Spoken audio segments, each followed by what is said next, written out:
Israeli জিম্মি মুক্তি স্থগিত হলে গাজায় যুদ্ধবিরতির চুক্তি বাতিল করা হবে বলে হুঁশিয়ারি দিয়েছেন মার্কিন প্রেসিডেন্ট ডোনাল্ড ট্রাম্প। সেই সাথে গাজা নরকে পরিণত হবে বলেও মন্তব্য করেন তিনি। এছাড়া যুক্তরাষ্ট্রের গাজা নিয়ন্ত্রণের পরিকল্পনার অধীনে ফিলিস্তিনিদের উপত্যকায় ফেরার কোনো অধিকার দেয়া হবে না বলেও জানান তিনি। এ বিষয়ে কথা বলতে মতিঝিল থেকে আমাদের সাথে যুক্ত হচ্ছেন দৈনিক নয়া দিগন্তের নির্বাহী সম্পাদক মাসুমুর রহমান খলিলি। জনাব মাসুমুর রহমান, আপনাকে স্বাগত। প্রথমেই জানতে চাইব যে যুদ্ধবিরতি চুক্তি লঙ্ঘনের অভিযোগ তুলে হামাস যে জিম্মি মুক্তির বিষয়টি স্থগিত রেখেছে, এক্ষেত্রে মূল যুদ্ধবিরতি চুক্তি কতখানি হুমকির মুখে পড়বে?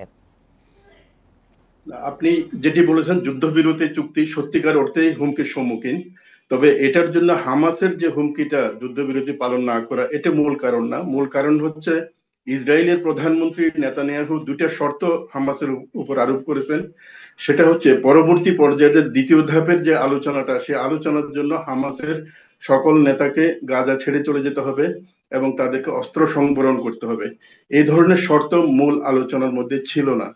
ফলে এখন ইসরায়েলের যে নতুন শর্ত, এই নতুন শর্তের কারণেই হামাসের পক্ষ থেকে বলা হয়েছে যে তারা এই বন্দি বিনিময় চুক্তিটা আপাতত স্থগিত রাখবে। তবে বন্দি বিনিময় চুক্তির সময়সীমা হচ্ছে 15ই ফেব্রুয়ারি পর্যন্ত, আগামী সোমবার পর্যন্ত। এর মধ্যে কয়েকদিন সময় আছে। এই সময়ের মধ্যে যে বিষয় নিয়ে অচলাবস্থা তৈরি হয়ে গেছে, এটা যদি সমাধান হয় তাহলে এটা কিন্তু আবার পজিটিভ লাইনে যেতে পারে।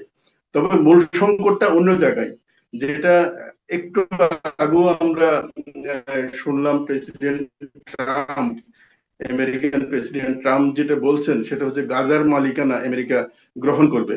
এখন কার জমি কার মালিকানায় গ্রহণ করা হচ্ছে? যেখানে ফিলিস্তিনিরা হাজার হাজার বছর ধরে ওখানে বসবাস করে, তাদেরকে অন্য জায়গায় সরিয়ে দিয়ে ওটার মালিকানা ট্রাম্প নেবেন এবং ওটা একটা পর্যটন এলাকা বানাবেন, এটা তো গ্রহণযোগ্য হতে পারে না।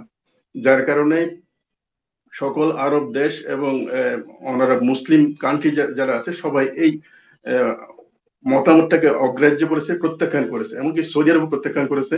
জর্দান এবং মিশর, যেটা আমেরিকান দুই প্রধান মিত্র, তারাও কিন্তু এই প্রস্তাব গ্রহণ করে নাই। আসলে আন্তর্জাতিকভাবে ফিলিস্তিন সমস্যার সমাধানের জন্য এতদিন পর্যন্ত দুই রাষ্ট্র সমাধানের যে ফর্মুলা দেয়া হয়েছিল, সেই ফর্মুলার একেবারে বিপরীত কথা বলছেন ট্রাম্প।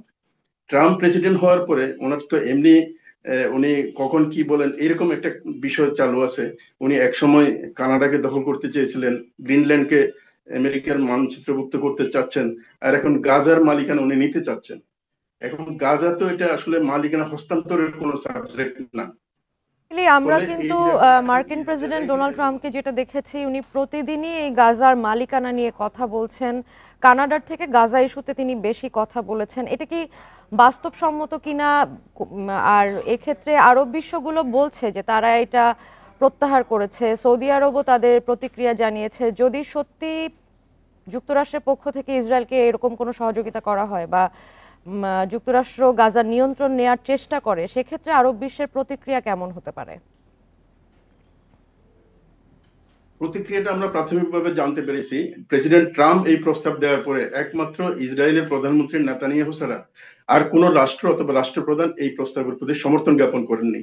ঐতিহ্যগতভাবে যারা আমেরিকান মিত্র, মুসলিম কান্ট্রি এবং অমুসলিম বিশ্বের মধ্যে রয়েছে, কেউ এই প্রস্তাবটাকে সমর্থন করেনি। ফলে এটা মোটামুটি বলা যায় যে আসলে ট্রাম্পের এই প্রস্তাব আন্তর্জাতিকভাবে গ্রহণযোগ্যতা পাবে না। এখন যদি শক্তি প্রয়োগের প্রসঙ্গ আসে তখন তো হয়তো ভিন্ন কিছু হতে পারে। তবে শক্তি প্রয়োগ করে 1948 সালের পর থেকে ফিলিস্তিনি এই ভূখণ্ড ইসরায়েল তার নিয়ন্ত্রণে নিতে চেয়েছিল, সেটা সম্ভব হয়নি। আর ইসরায়েলের পেছনে তো আমেরিকা বরাবরই সমর্থন দিয়ে আসছিল। ফলে আমার বিশ্বাস হচ্ছে যদি ট্রাম্প এই ফর্মুলা নিয়ে সামনে এগোতে চান, এটা বাস্তবায়ন করা খুব কঠিন। এর মধ্যে তুরস্কের প্রধানমন্ত্রী এরদোগান, প্রেসিডেন্ট এরদোগান এবং সৌদি আরবের পক্ষ থেকেও সৌদি নেতৃবৃন্দ তাদের বক্তব্য জানিয়ে দিয়েছে। এমনকি ইরান, সৌদি আরব এবং তুরস্ক কিছুটা তাদের মধ্যে দূরত্ব ছিল, সেই মানে দূরত্বটাকে তারা ইয়ে করে সরিয়ে এখন একক একটা ভূমিকা নিচ্ছে। সেটা হচ্ছে ফিলিস্তিনি ভূখণ্ডতে কোনোভাবেই ফিলিস্তিনিদের উৎখাত করা যাবে না। আমার ধারণা আগামী সম্ভবত 27 তারিখ আরব লীগের মিটিং আছে, ওআইসির মিটিংও হয়তো ডাকা হবে। এসব জায়গায় সর্বসম্মতিক্রমে ট্রাম্পের এই প্রস্তাবটা প্রত্যাখ্যাত হবে। এমনকি ইউরোপও ট্রাম্পের এই প্রস্তাবের ব্যাপারে পাশে দাঁড়াবে না। জনাব খলিলি, শেষ প্রশ্ন। গত ১.৫ বছরে নির্বিচার বোমা বর্ষণে গাজা পুরোটাই ধ্বংসস্তূপে পরিণত হয়েছে। সেক্ষেত্রে গাজা পুনর্গঠনের ক্ষেত্রে মুসলিম বিশ্ব কতখানি কার্যকর ভূমিকা রাখছে বা আদৌ রাখছে কিনা? গাজা পুনর্গঠনের ক্ষেত্রে যে জিনিসটা সবচেয়ে বেশি প্রয়োজন সেটা হচ্ছে ঐকমত্য। যদি দুই পক্ষ একমত না হয় তাহলে তো এখানে পুনর্গঠনের কাজ করা কঠিন। যেমন তুরস্কের প্রেসিডেন্ট এরদোগান বলেছেন আসলে গাজায় যে ধ্বংসযজ্ঞ সেটার জন্য দায়ী হচ্ছে ইসরায়েল। ইসরায়েলকে এই জন্য $100 বিলিয়ন ক্ষতিপূরণ দিতে হবে। এখন ইসরায়েল ক্ষতিপূরণ দিক অথবা না দিক, কিন্তু গাজা পুনর্গঠনের ব্যাপারে আন্তর্জাতিকভাবে একটা ঐক্যমত তৈরি হতে হবে। এই গাজাটা ফিলিস্তিনিদের এবং দুই রাষ্ট্রভিত্তিক সমাধানের যে বিষয়টা একসময় আমেরিকা গ্রহণ করেছিল, সেই ফর্মুলা অনুযায়ী পশ্চিম তীর গাজা সহ 1967 সালের যে সীমানা, সেই সীমানায় একটা ফিলিস্তিন রাষ্ট্র এবং আরেকটা ইসরায়েল রাষ্ট্র পাশাপাশি থাকার কথা।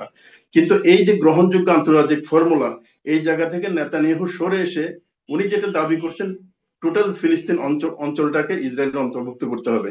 এমনকি ইসরায়েলের এরকম কথা বলা হচ্ছে, ওখানকার উগ্রপন্থী যারা আছে তারা তারা ইসরায়েলের বৃহত্তর ইসরায়েলের জন্য জর্ডানের একটা অংশ নিতে হবে, মিশরের একটা অংশ নিতে হবে, সিরিয়ার একটা অংশ নিতে হবে, লেবানন পুরোটাকে এর অন্তর্ভুক্ত করতে হবে। এই ধরনের কথাগুলো আমরা শুনে আসছি।